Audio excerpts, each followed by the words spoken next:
வணக்கம்.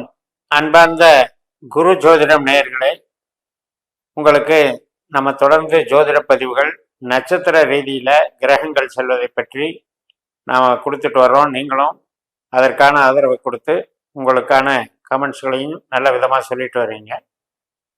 இந்த விதத்தில் ஏப்ரல் 12ஆம் தேதி வரைக்கும் இப்போ நடப்பில் 3 கிரகங்கள் குருவோட நட்சத்திரத்தில் போகுது.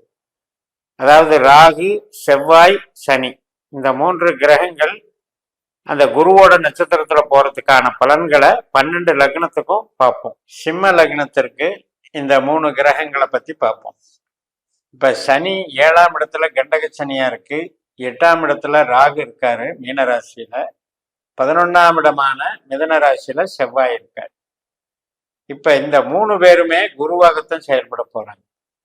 அதனால குரு நமக்கு 10ஆம் வீட்டுல இருக்கிறதுனால தொழில் சம்பந்தப்பட்டதும் நம்முடைய பதவி, ப்ரொமோஷன், அந்தஸ்து, கௌரவம், சொந்த தொழில் பலம், இதையெல்லாம் டெவலப் பண்ற மாதிரி தான் இந்த 3 கிரகங்களும் செயல்பட போறாங்க.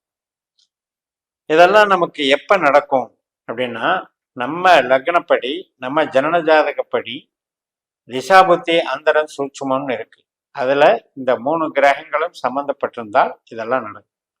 சனியினுடைய பீரியட் இருந்தாலும், ராகுனுடைய பீரியட் இருந்தாலும், செவ்வாயினுடைய பீரியட் இருந்தாலும் நடக்கும்.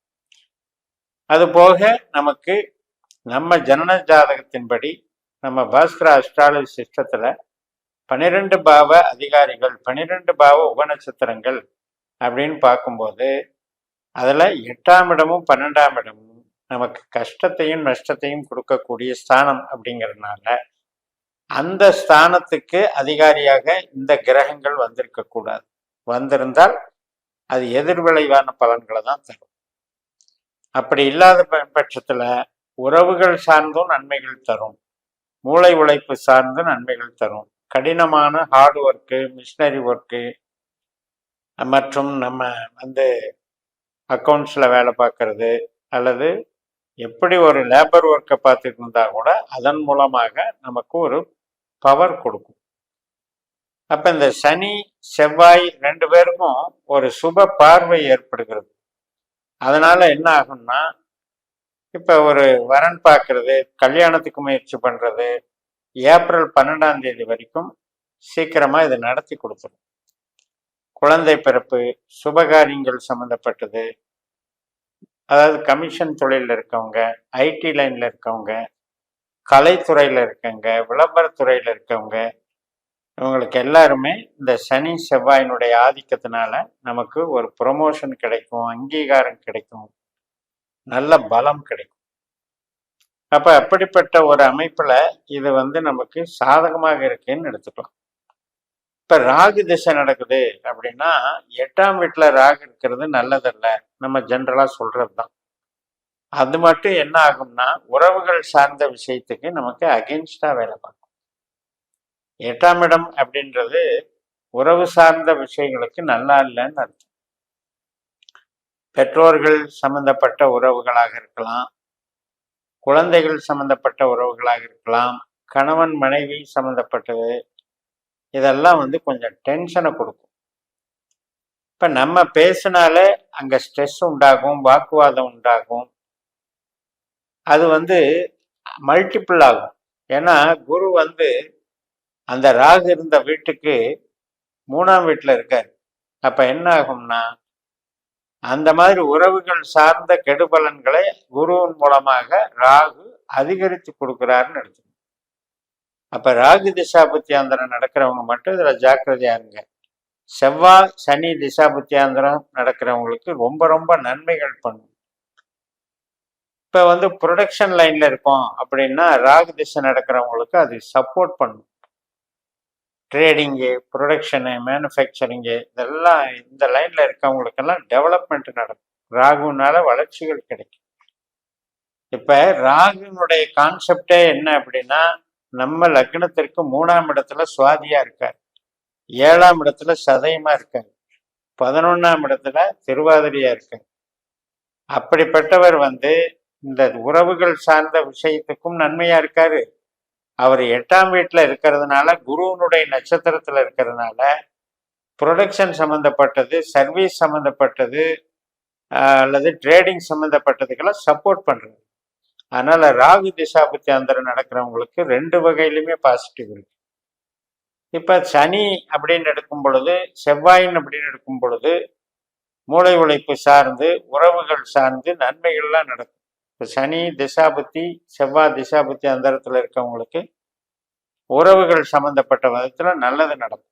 திருமண காரியம், சுபகாரியங்கள் இதெல்லாம் நல்லா நடக்கும்.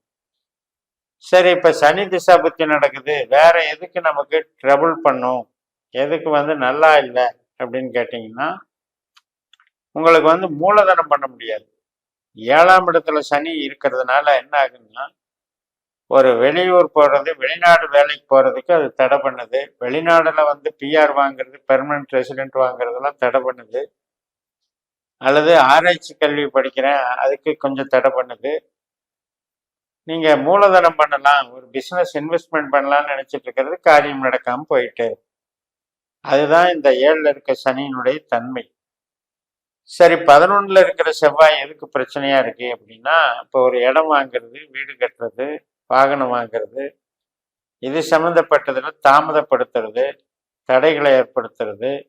இப்போ ஒரு கட்டிட்டு இருக்கிற வீடை கூட சீக்கிரம் வேலையாக மாட்டேங்குது அப்படின்னு ஒரு தடைகளை உண்டு பண்ணுறது. யாருக்கெல்லாம் செவ்வாயினுடைய திசாபுத்தி அந்தரம் சூட்சுமம் நடக்குதோ அவங்களுக்கு தான் இது பொருந்தும். அப்ப ஏப்ரல் 12ஆம் தேதி வரைக்கும் இந்த கிரகங்கள் குருவை போல செயல்படுவதனால மாறுபட்ட வகையில நமக்கு பலன்களை கொடுக்குதுங்கிறத புரிஞ்சுக்கணும். இப்ப நம்ம சிம்ம லக்னத்துக்கு வேலை செய்யறது, பணவரவு, அதே மாதிரி தொழில் பண்றது, இதுக்கெல்லாமே நல்ல பாவங்கள்ங்கிறது 2ஆம் இடம், 6ஆம் இடம், 10ஆம் இடம். இந்த 2ஆம் இடம், 6ஆம் இடம், 10ஆம் இடத்துக்கு எந்த வகையிலும் இது பாதிப்பு தர்றது கிடையாது. அதனால எந்த விதமான தொழில் செஞ்சாலும் சரி, நீங்க ஒர்க் பண்ணாலும் சரி, ஒரு மேனேஜ்மெண்ட்ல இருந்தாலும் சரி, நல்ல நன்மைகள் கொடுக்கக்கூடிய நல்ல காலமாக இருக்கிறது. இப்ப சனின்னு எடுத்துக்கிட்டீங்கன்னா, கன்ஸ்ட்ரக்ஷன் லைனு, பெரிய பெரிய டிரான்ஸ்போர்ட் சம்மந்தப்பட்டது, கனரக வாகனங்கள் சம்மந்தப்பட்டது, இதன் மூலமாக நமக்கு நன்மைகளை கொடுக்கும். பொதுஜன தொடர்பு, ஹாஸ்பிட்டாலிட்டி மற்றும் மருத்துவத்துறையில ஒரு சர்வீஸ் பண்றது, இது சம்மந்தப்பட்டதெல்லாம் நன்மைகளை கொடுக்கும். இப்போ செவ்வாயை பொறுத்த வரைக்கும் ரியல் எஸ்டேட் சம்மந்தப்பட்டது, பில்டிங் கன்ஸ்ட்ரக்ஷன் சம்மந்தப்பட்டதுல, ஹார்ட்வேர் சம்மந்தப்பட்டதுல நல்ல பலனை கொடுக்கும். அந்த ஃபீல்டில் இருக்கவங்களுக்கு இந்த செவ்வாயினுடைய திசாபுத்தி அந்தரம் நடக்கிறவங்களுக்கு திடீரென்று ஒரு வளர்ச்சியை கொடுத்துரும். விவசாயமும் இதில் அடங்கும். இப்போ விவசாயம் சார்ந்து நமக்கு நன்மைகளை தரும். அதனால ஜென்ரலா நம்ம எப்படி எடுத்துக்கணும்னா, எந்த கிரகமும் தன் நின்ற நட்சத்திரத்தின் பலனை தருது. அந்த நட்சத்திர கிரகம் எங்க இருக்கோ அந்த பாவத்தை நமக்கு நல்ல செழுமையாக்கி தருது. இந்த கணவன் மனைவி உறவுகள், பேச்சுவார்த்தைகள், இதுல மட்டும் கவனம் செலுத்தணும். யாரு ராகு திசை நடக்கிறவங்க கவனம் செலுத்தணும். குரு திசை நடக்கிறவங்களோ, ராகு திசை நடக்கிறவங்களோ உறவுகள் சார்ந்த விஷயத்துல சின்ன சின்ன பிரச்சனைகள் வரத்தான் செய்யும். அதை பார்த்துக்கணும்.